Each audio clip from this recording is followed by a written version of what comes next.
Mesdames et messieurs, bonjour et bon début des semaines. Ouvrons ces titres du journal par cette actualité d'ordre infrastructurel. Les usagers du parking Kisebwe se plaignent de l'embouteillage qui règne sur ces parkings, une situation qui est à la base de beaucoup d'accidents. Les passagers, quant à eux, craignent le danger qui reste permanent sur ces parkings. Ainsi, ils demandent au gouvernement provincial de bien vouloir trouver des solutions idoines. Nous sommes à Kalemi dans la province du Tanganyika, où les usagers des engins roulants se plaignent de l'embouteillage qui règne sur le parking Kisebwe. Ce parking est devenu minime suite à l'augmentation des engins roulants qui effectuent le transport en commun sur le boulevard Lumumba, le Bajaj, les motos et parfois les véhicules qui stationnent sur ce parking ont du mal à circuler. Une situation qui est très souvent à la base des accidents mortels à Kisebwe. Ici, le passager doit attendre un tout petit peu pour traverser cette route envahie par le Bajaj. Les usagers de cette route craignent le danger qui reste permanent sur ce parking, car aux environs de 18 h vers 19 h, la situation s'empire de plus en plus.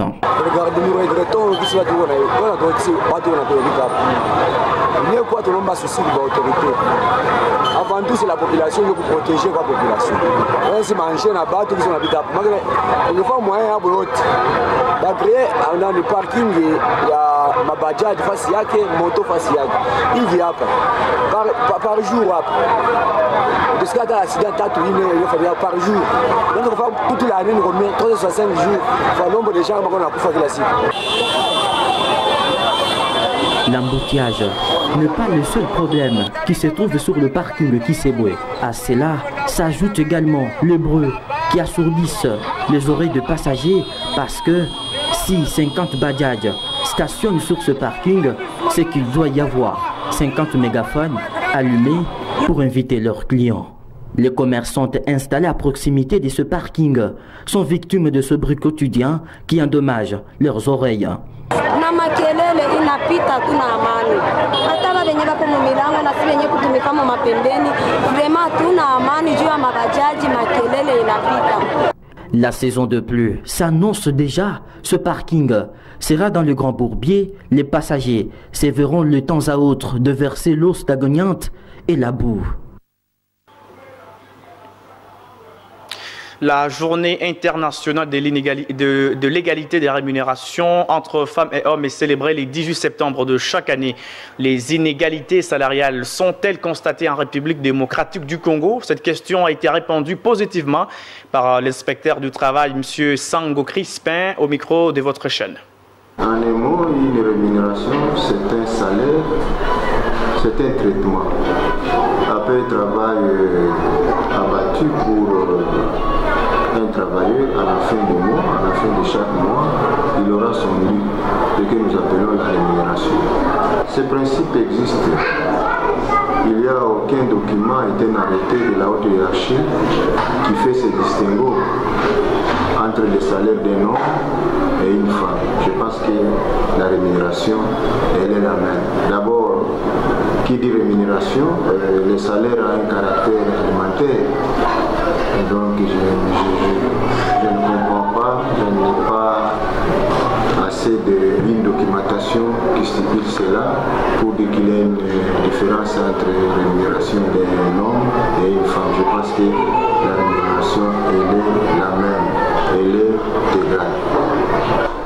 Les dispositions de l'article 196 du Code du travail dont le pouvoir aux inspecteurs et contrôles du travail de visiter, de faire le contrôle, de pénétrer les jours comme la nuit dans toutes les entreprises et établissements de toute nature. Et quand nous y passons, on contrôle certains documents, on contrôle les contrats de travail.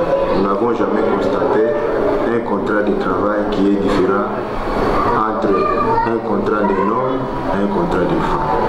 Nous contrôlons en matière de salaire, nous contrôlons les fiches de paie, toutes les fiches de paie conformément au procédure de l'article 103 du Code du travail.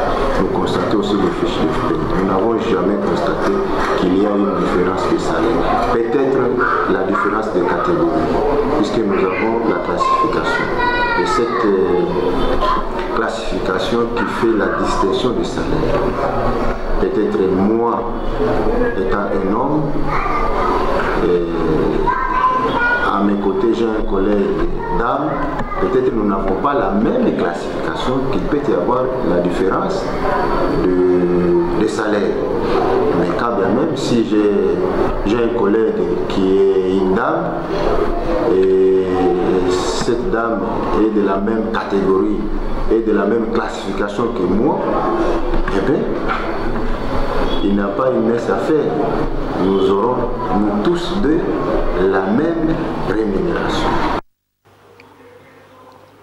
Les commerçantes du marché Kaouka sont confrontées à d'énormes difficultés d'ordre sanitaire. Je cite le manque de toilettes et des étalages. Ces commerçantes demandent aux autorités politico-administratives de leur venir en aide. C'est un reportage de Samuel Mwamba et de Céline Kolongo. Écoutez. Les commerçantes du marché Kaouka sont confrontées aux difficultés d'ordre sanitaire. Ici, dans ce marché, il n'y a pas de toilettes et surtout les étalages pouvant leur permettre à bien exposer leurs marchandises. Après la pluie, ce marché restait tellement inondé que ces commerçantes échouent même à étaler leurs marchandises. Nous n'avons pas de toilettes, nous demandons à notre maman Julie Ngungwa de pouvoir nous venir en aide et nous rendre visite. Là, elle pourra voir ce qui n'évolue pas dans ce marché.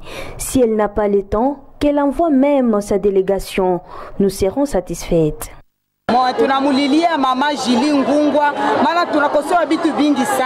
Nous manquons beaucoup de choses, notamment de toilettes. On étale le poisson par terre par manque d'étalage. Que les autorités nous assistent en nous en construisant.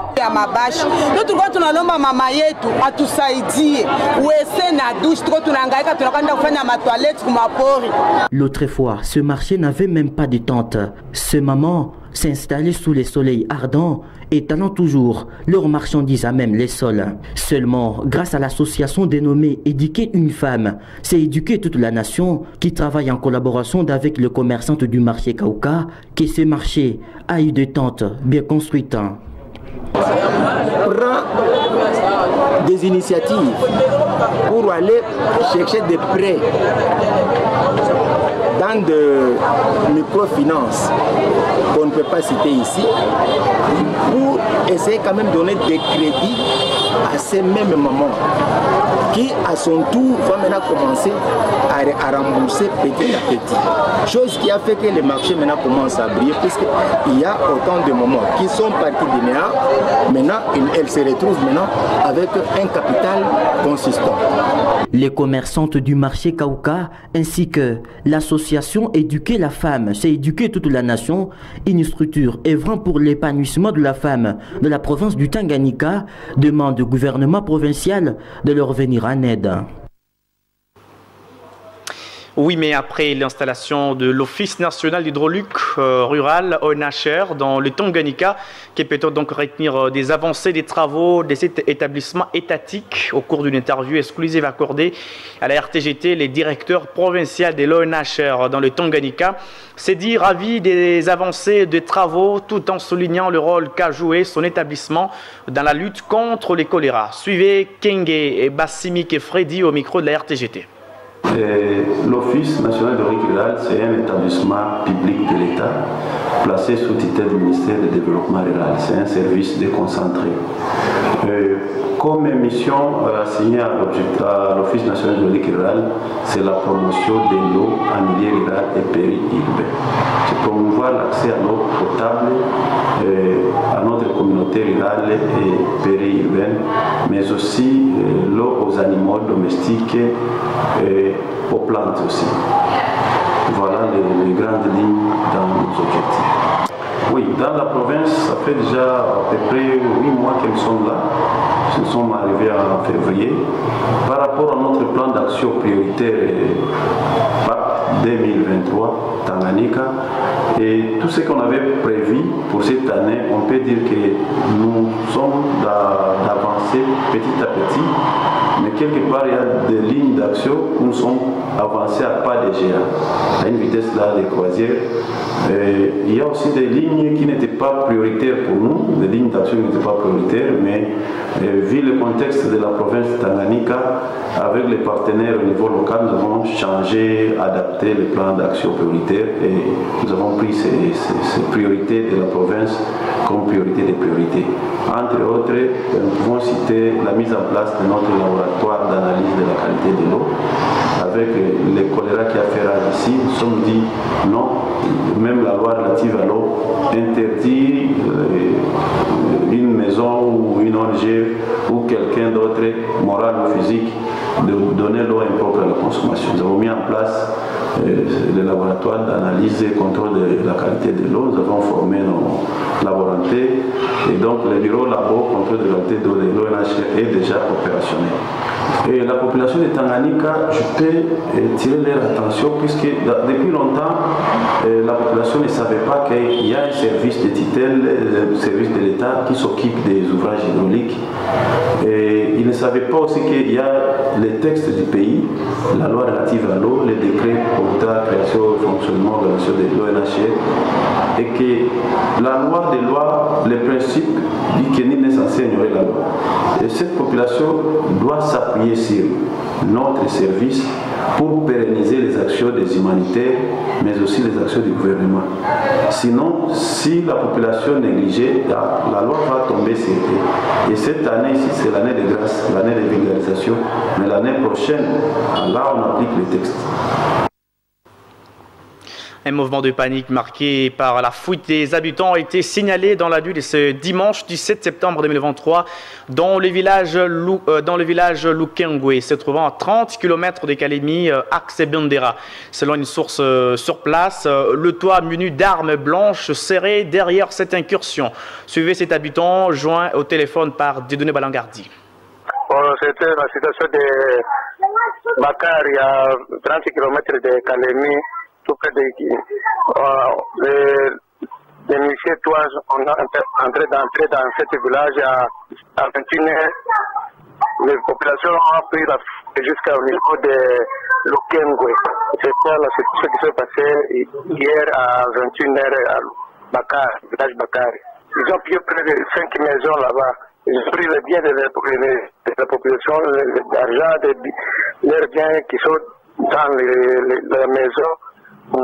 Oui, c'est à 30 km de Kalemi, tout justement Bakari, village Bakari. Bon, parce que dans le village Bakari, il y a presque 90 km, c'était très loin de Vendera. Bon, parce que la population a pris la fuite au niveau de Lukengwe.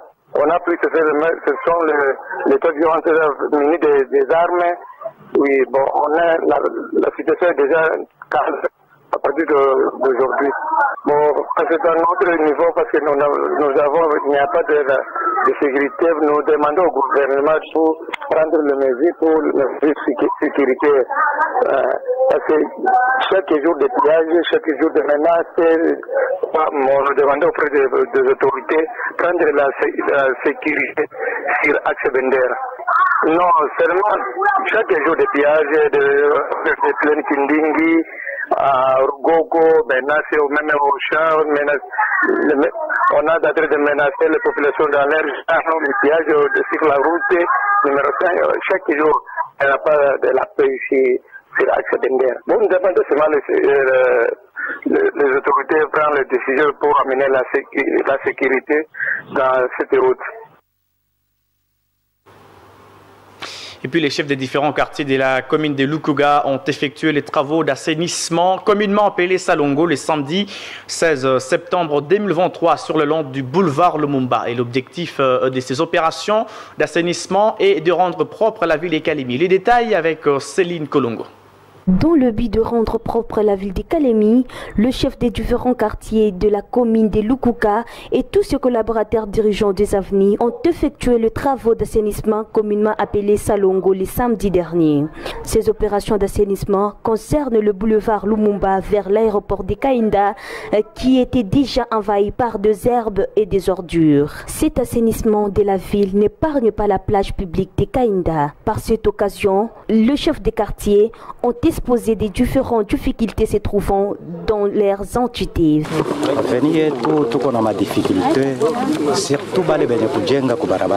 Dans cette avenue, il y a ceux-là qui construisent dans la route et ils ne font même pas les travaux d'assainissement. Et quand nous leur disons d'être dans l'unité pour les salongos afin que nos collecteurs ne soient bouchés pendant la saison des pluies, ils ne veulent pas se joindre à nous. Et c'est pour cette raison que nous demandons aux autorités provinciales de bien vouloir nous aider par rapport à cela.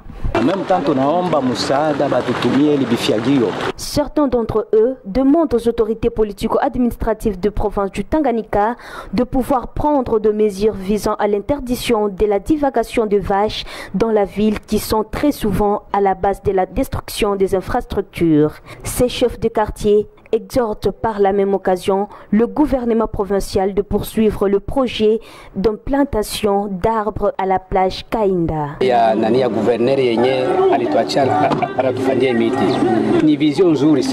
La vision de l'ancien gouverneur de la province du Tanganyika, Zoé Kabila Mwanzambala, des plantations d'arbres était la meilleure. Mais depuis qu'il est parti, ces projets ne pourraient-ils pas continuer? Et si vous observez très bien, ceci reflète la beauté de la ville de Kalemi.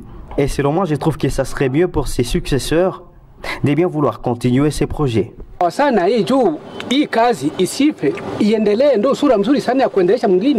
Le bourgmestre de la commune de Lukuga a remercié ses collaborateurs tout en l'exhortant de travailler main dans la main.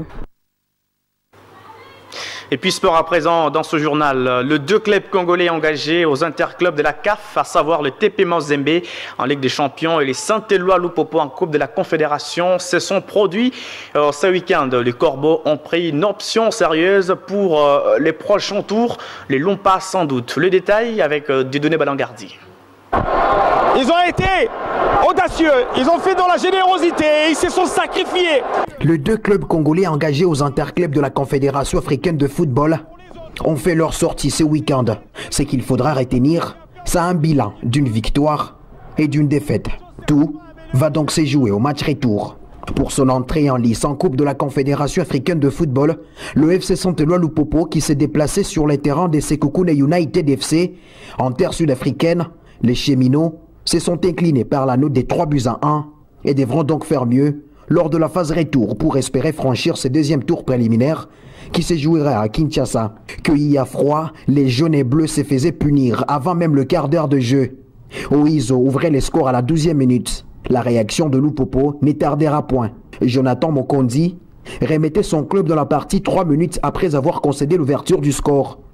Alors que s'est profilé la fin du premier acte, Weber, sur un coup franc bien travaillé, redonnait l'avantage aux siens. En deuxième période, l'équipe louchoise va poursuivre sa dingrigolade dans cette partie. 10 minutes après la reprise, Thibaut Boyamba va punir son ancien club en plantant un 3e but pour le Sud-Africain des Sekoukoune United. Les Saint-Éloi Lupopo ne parviendra pas à réduire l'écart jusqu'à la dernière seconde. Une prestation à corriger pour les cheminots de Mohamed Magasuba au match retour qui devrait se disputer à Kinshasa pour renverser la situation et obtenir ainsi la qualification. Et l'ouverture du score du TP, la frappe, superbe frappe de Cheikh Fofana. Oh, quel magnifique but! Les Corbeaux des tout-puissants Mazembe à leur tour ont, à l'extérieur, parfaitement lancé leur campagne africaine. Le joueur de la mine Diaye qui affrontait la formation malawite des Nyassa Big Bullets se sont imposés sur le plus petit des scores grâce à l'unique but qui a été l'œuvre de Cheikh Fofana et prennent une option sérieuse pour la qualification avant le match retour. Avec le retour de ces internationaux, Lamine Diaye titularisé Siadi Bagio dans les perches et Ibrahima Keïta sur le côté droit de la défense. Les Corbeaux prenaient les déçus dès les premières minutes du match. Bien trouvé, Cheikh Fofana ouvrait le score. L'ailier parvenait à se mettre en situation confortable pour donner l'avantage à son club. Un avantage que les Noirs et Blancs ne perdront pas jusqu'au bout. La frappe, superbe frappe de Cheikh Fofana. Oh, quel magnifique but! Un succès étriqué qui met en confiance les poulets de la mine Diaye. Quelques jours avant de recevoir le même adversaire à Kamalondo pour une place en phase des groupes. Revue de presse, rentrée parlementaire septembre 2023, session des adieux et enjeux. Ces titres du journal, les phares et les plus décryptés par le médias et journaux en ligne parus le matin dès ce lundi. Melchior, qu'attend-on pour les commentaires?